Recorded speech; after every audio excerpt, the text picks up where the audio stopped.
guys, I'm C2 from uklocksport.co.uk, and this is a video of picking open a Yale padlock.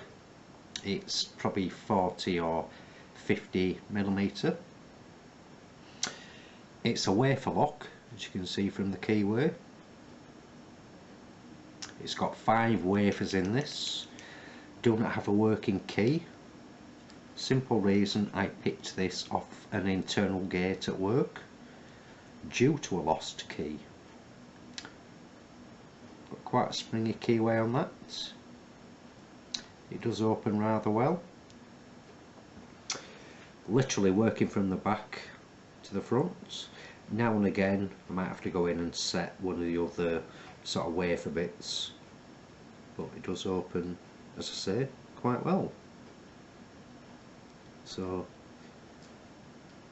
to the back, tension on,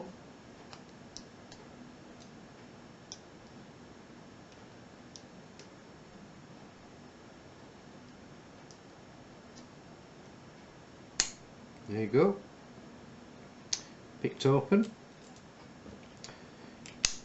So that's a Yale wafer lock. So there's 5 wafers in there, picked open. So if you are newbies to Locksport guys, why not come visit us at www.uklocksport.co.uk. Thanks for watching, happy picking, and please keep it legal.